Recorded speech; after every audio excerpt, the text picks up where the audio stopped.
بسم الله الرحمن الرحيم. سبحان الذي أسرى بعبده ليلا من المسجد الحرام إلى المسجد الأقصى الذي باركنا حوله لنريه من آياتنا إنه هو السميع البصير. وآتينا موسى الكتاب وجعلناه هدى لبني إسرائيل ألا تتخذوا من دوني وكيلا ذرية من حملنا مع نوح إنه كان عبدا شكورا. وقضينا إلى بني إسرائيل في الكتاب لتفسدن في الأرض مرتين ولتعلن علوا كبيرا. فإذا جاء وعد أولاهما بعثنا عليكم عبادا لنا أولي بأس شديد فجاسوا خلال الديار وكان وعدا مفعولا. ثم رددنا لكم الكرة عليهم وأمددناكم بأموال وبنين وجعلناكم أكثر نفيرا. إن أحسنتم أحسنتم لأنفسكم وإن أسأتم فلها. فإذا جاء وعد الآخرة ليسوءوا وجوهكم وليدخلوا المسجد كما دخلوه أول مرة وليتبروا ما علوا تتبيرا. عسى ربكم أن يرحمكم وإن عدتم عدنا وجعلنا جهنم للكافرين حصيرا. إن هذا القرآن يهدي للتي هي أقوم ويبشر المؤمنين الذين يعملون الصالحات أن لهم أجرا كبيرا وأن الذين لا يؤمنون بالآخرة أعتدنا لهم عذابا أليما. ويدعو الإنسان بالشر دعاءه بالخير وكان الإنسان عجولا. وجعلنا الليل والنهار آيتين فمحونا آية الليل وجعلنا آية النهار مبصرة لتبتغوا فضلا من ربكم ولتعلموا عدد السنين والحساب وكل شيء فصلناه تفصيلا. وكل إنسان ألزمناه طائره في عنقه ونخرج له يوم القيامة كتابا يلقاه منشورا. اقرأ كتابك كفى بنفسك اليوم عليك حسيبا. من اهتدى فإنما يهتدي لنفسه ومن ضل فإنما يضل عليها ولا تزر وازرة وزر أخرى وما كنا معذبين حتى نبعث رسولا. وإذا أردنا أن نهلك قرية أمرنا متر فيها ففسقوا فيها فحق عليها القول فدمرناها تدميرا. وكم أهلكنا من القرون من بعد نوح وكفى بربك بذنوب عباده خبيرا بصيرا. من كان يريد العاجلة عجلنا له فيها ما نشاء لمن نريد ثم جعلنا له جهنم يصلاها مذموما مدحورا. ومن أراد الآخرة وسعى لها سعيها وهو مؤمن فأولئك كان سعيهم مشكورا. كلا نمد هؤلاء وهؤلاء من عطاء ربك وما كان عطاء ربك محظورا. انظر كيف فضلنا بعضهم على بعض وللآخرة أكبر درجات وأكبر تفضيلا. لا تجعل مع الله إلها آخر فتقعد مذموما مخذولا. وقضى ربك ألا تعبدوا إلا إياه وبالوالدين إحسانا إما يبلغن عندك الكبر أحدهما أو كلاهما فلا تقل لهما أف ولا تنهرهما وقل لهما قولا كريما واخفض لهما جناح الذل من الرحمة وقل رب ارحمهما كما ربياني صغيرا ربكم أعلم بما في نفوسكم إن تكونوا صالحين فإنه كان للأوابين غفورا وآت ذا القربى حقه والمسكين وابن السبيل ولا تبذر تبذيرا إن المبذرين كانوا إخوان الشياطين وكان الشيطان لربه كفورا وإما تعرضن عنهم ابتغاء رحمة من ربك ترجوها فقل لهم قولا ميسورا ولا تجعل يدك مغلولة إلى عنقك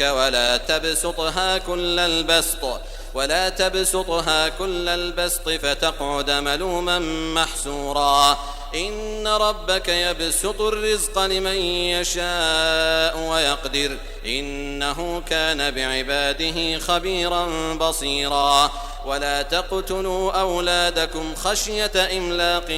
نحن نرزقهم وإياكم إن قتلهم كان خطأ كبيرا ولا تقربوا الزنا إنه كان فاحشة وساء سبيلا ولا تقتلوا النفس التي حرم الله إلا بالحق ومن قتل مظلوما فقد جعلنا لوليه سلطانا فلا يسرف في القتل إنه كان منصورا ولا تقربوا مال اليتيم إلا بالتي هي أحسن حتى يبلغ أشده وأوفوا بالعهد إن العهد كان مسؤولا وأوفوا الكيل إذا كلتم وزنوا بالقسطاس المستقيم ذلك خير وأحسن تأويلا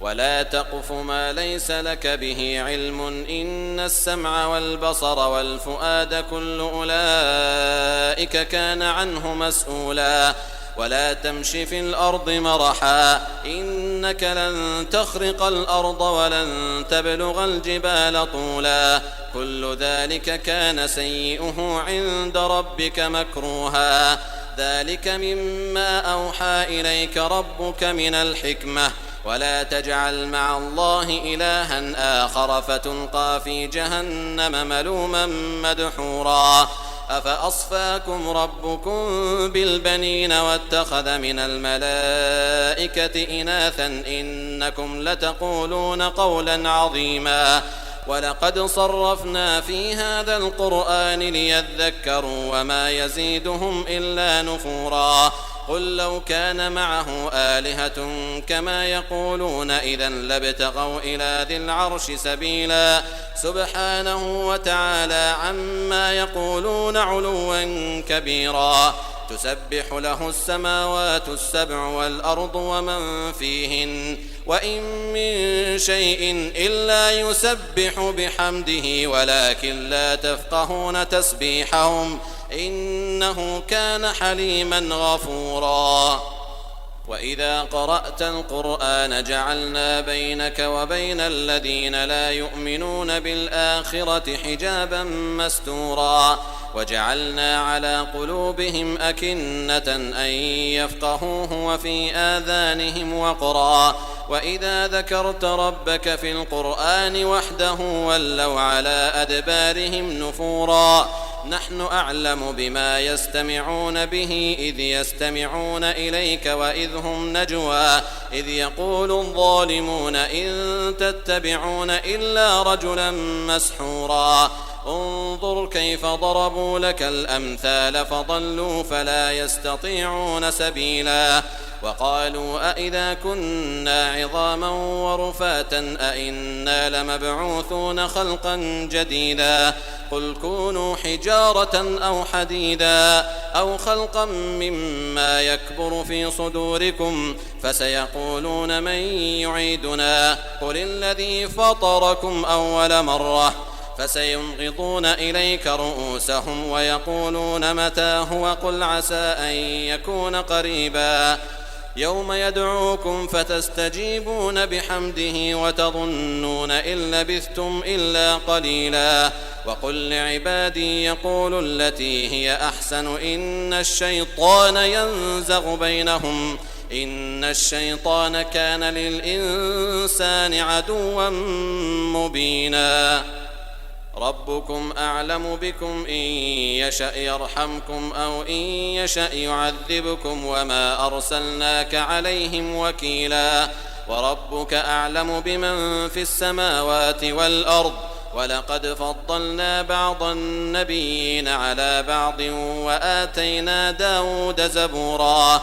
قل ادعوا الذين زعمتم من دونه فلا يملكون كشف الضر عنكم ولا تحويلا أولئك الذين يدعون يبتغون إلى ربهم الوسيلة أيهم أقرب ويرجون رحمته ويخافون عذابه إن عذاب ربك كان محذورا وإن من قرية إلا نحن مهلكوها قبل يوم القيامة أو معذبوها عذابا شديدا كان ذلك في الكتاب مسطورا وما منعنا أن نرسل بالآيات إلا أن كذب بها الأولون وآتينا ثمود الناقة مبصرة فظلموا بها وما نرسل بالآيات إلا تخويفا وإذ قلنا لك إن ربك أحاط بالناس وما جعلنا الرؤيا التي أريناك إلا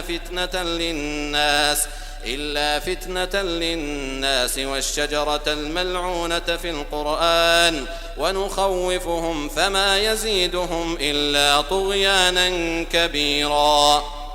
وإذ قلنا للملائكة اسجدوا لآدم فسجدوا إلا إبليس قال أأسجد لمن خلقت طينا قال أرأيتك هذا الذي كرمت علي لئن أخرتني إلى يوم القيامة لأحتنكن ذريته إلا قليلا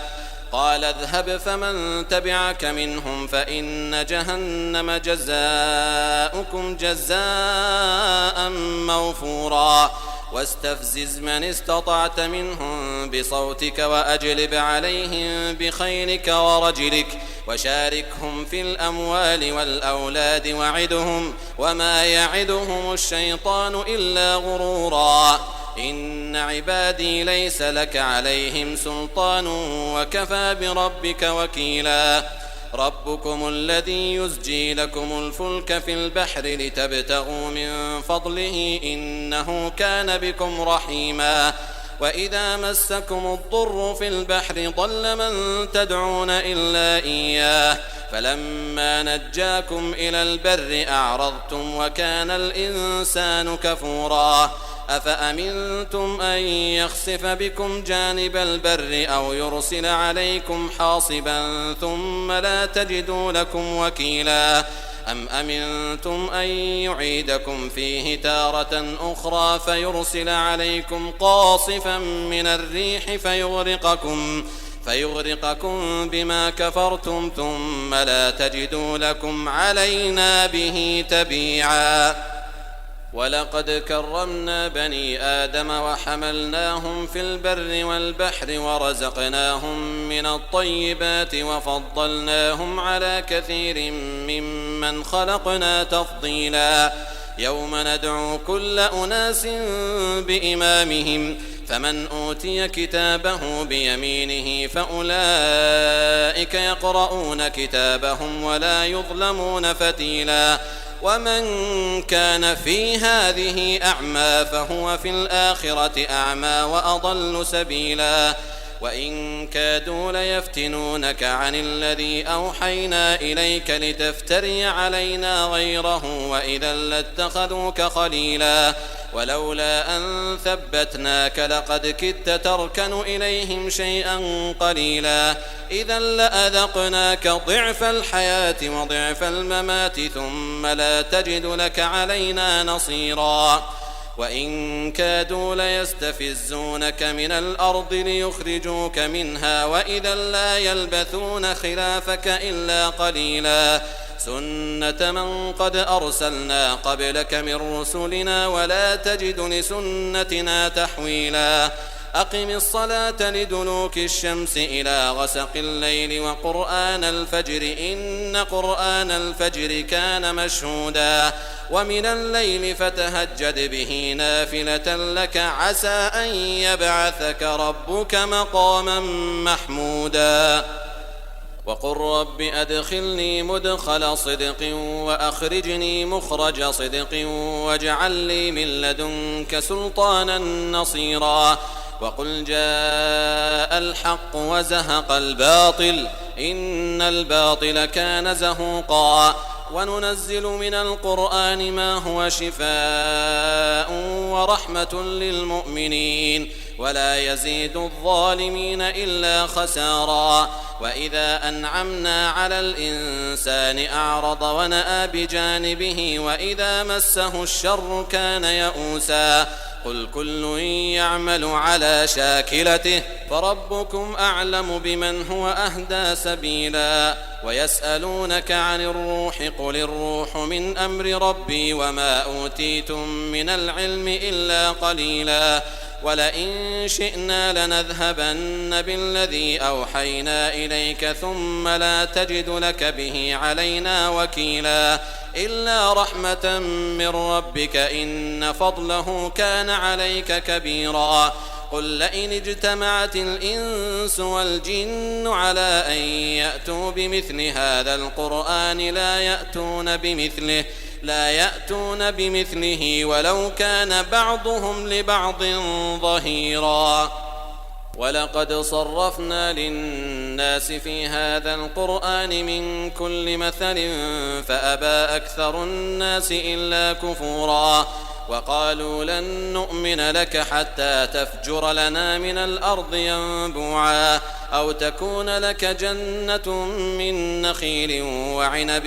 فتفجر الأنهار خلالها تفجيرا أو تسقط السماء كما زعمت علينا كسفا أو تأتي بالله والملائكة قبيلا أو يكون لك بيت من زخرف أو ترقى في السماء ولن نؤمن لرقيك حتى تنزل علينا كتابا نقرأه قل سبحان ربي هل كنت إلا بشرا رسولا وما منع الناس أن يؤمنوا إذ جاءهم الهدى إلا أن قالوا أبعث الله بشرا رسولا قل لو كان في الأرض ملائكة يمشون مطمئنين لنزلنا عليهم من السماء ملكا رسولا قل كفى بالله شهيدا بيني وبينكم إنه كان بعباده خبيرا بصيرا ومن يهد الله فهو المهتد ومن يضلل فلن تجد لهم أولياء من دونه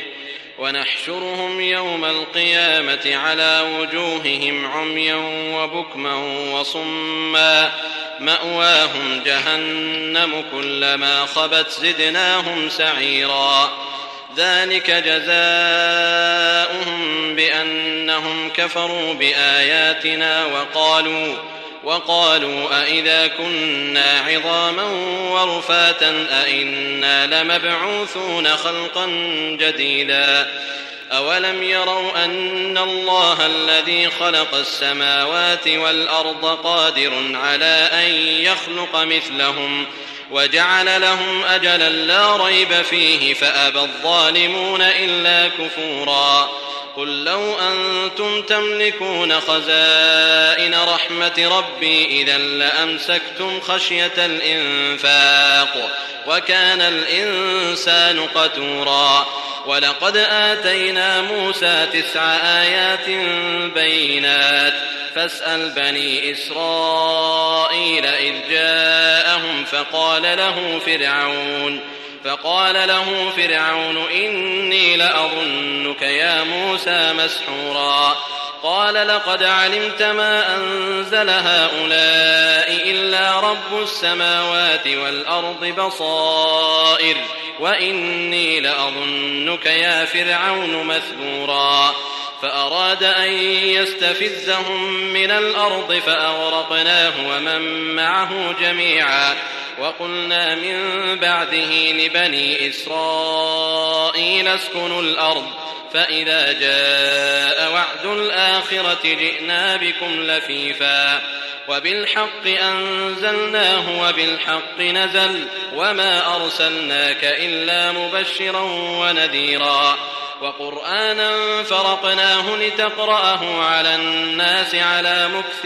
ونزلناه تنزيلا قل آمنوا به أو لا تؤمنوا إن الذين أوتوا العلم من قبله إذا يتلى عليهم يخرون للأذقان سجدا ويقولون سبحان ربنا إن كان وعد ربنا لمفعولا ويخرون للأذقان يبكون ويزيدهم خشوعا قل ادعوا الله أو ادعوا الرحمن أيما تدعوا فله الأسماء الحسنى ولا تجهر بصلاتك ولا تخافت بها وابتغ بين ذلك سبيلا وقل الحمد لله الذي لم يتخذ ولدا ولم يكن له شريك في الملك ولم يكن له ولي من الذل وكبره تكبيرا بسم الله الرحمن الرحيم الحمد لله الذي أنزل على عبده الكتاب ولم يجعل له عوجا قيما لينذر بأسا شديدا من لدنه ويبشر المؤمنين الذين يعملون الصالحات أن لهم أجرا حسنا ماكثين فيه أبدا وينذر الذين قالوا اتخذ الله ولدا ما لهم به من علم ولا لآبائهم كبرت كلمة تخرج من أفواههم إن يقولون إلا كذبا فلعلك باخع نفسك على آثارهم إن لم يؤمنوا بهذا الحديث أسفا إنا جعلنا ما على الأرض زينة لها لنبلوهم أيهم أحسن عملا وإنا لجاعلون ما عليها صعيدا جرزا أم حسبت أن أصحاب الكهف والرقيم كانوا من آياتنا عجبا إذ أوى الفتية إلى الكهف فقالوا ربنا آتنا من لدنك رحمة وهيئ لنا من أمرنا رشدا فضربنا على آذانهم في الكهف سنين عددا ثم بعثناهم لنعلم أي الحزبين أحصى لما لبثوا أمدا نحن نقص عليك نبأهم بالحق إنهم فتية آمنوا بربهم وزدناهم هدى وربطنا على قلوبهم إذ قاموا فقالوا ربنا رب السماوات والأرض لن ندعو من دونه إلها لقد قلنا إذا شططا هؤلاء قومنا اتخذوا من دونه آلهة لولا يأتون عليهم بسلطان بين فمن أظلم ممن افترى على الله كذبا وإذ اعتزلتموهم وما يعبدون إلا الله فأووا إلى الكهف ينشر لكم ربكم من رحمته ويهيئ لكم من أمركم مرفقا وترى الشمس إذا طلعت تزاور عن كهفهم ذات اليمين وإذا غربت تقرضهم ذات الشمال وهم في فجوة منه ذلك من آيات الله من يهد الله فهو المهتد ومن يضلل فلن تجد له وليا مرشدا وتحسبهم أيقاظا وهم رقود ونقلبهم ذات اليمين وذات الشمال وكلبهم باسط ذراعيه بالوصيد لو اطلعت عليهم لوليت منهم فرارا ولملئت منهم رعبا وكذلك بعثناهم ليتساءلوا بينهم قال قائل منهم كم لبثتم قالوا لبثنا يوما أو بعض يوم قالوا ربكم أعلم بما لبثتم فابعثوا أحدكم بورقكم هذه إلى المدينة فلينظر أيها أزكى طعاما فليأتكم برزق منه وليتلطف ولا يشعرن بكم أحدا إنهم إن يظهروا عليكم يرجموكم أو يعيدوكم في ملتهم ولن تفلحوا إذن أبدا وكذلك أعثرنا عليهم ليعلموا أن وعد الله حق وأن الساعة لا ريب فيها إذ يتنازعون بينهم أمرهم فقالوا بنوا عليهم بنيانا ربهم أعلم بهم قال الذين غلبوا على أمرهم لنتخذن عليهم مسجدا سيقولون 3 رابعهم كلبهم ويقولون 5 سادسهم كلبهم رجما بالغيب ويقولون 7 وثامنهم كلبهم قل ربي أعلم بعدتهم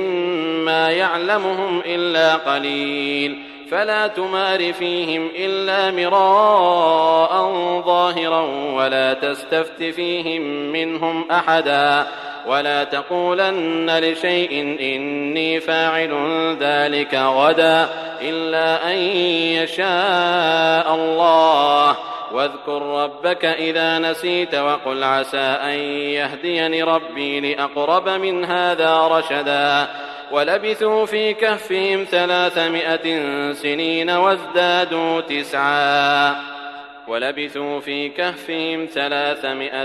سنين وازدادوا 9 قل الله أعلم بما لبثوا له غيب السماوات والأرض أبصر به وأسمع ما لهم من دونه من ولي ولا يشرك في حكمه أحدا واتل ما أوحي إليك من كتاب ربك لا مبدل لكلماته ولن تجد من دونه ملتحدا واصبر نفسك مع الذين يدعون ربهم بالغداة والعشي يريدون وجهه ولا تعد عيناك عنهم تريد زينة الحياة الدنيا ولا تطع من أغفلنا قلبه عن ذكرنا واتبع هواه وكان أمره فرطا وقل الحق من ربكم فمن شاء فليؤمن ومن شاء فليكفر إنا أعتدنا للظالمين نارا أحاط بهم سرادقها وإن يستغيثوا يغاثوا بماء كالمهل يشوي الوجوه بئس الشراب وساءت مرتفقا إن الذين آمنوا وعملوا الصالحات إنا لا نضيع أجر من أحسن عملا أولئك لهم جنات عدن تجري من تحتهم الأنهار يحلون فيها من أساور من ذهب ويلبسون ثيابا خضرا من سندس وإستبرق متكئين فيها على الأرائك نعم الثواب وحسنت مرتفقا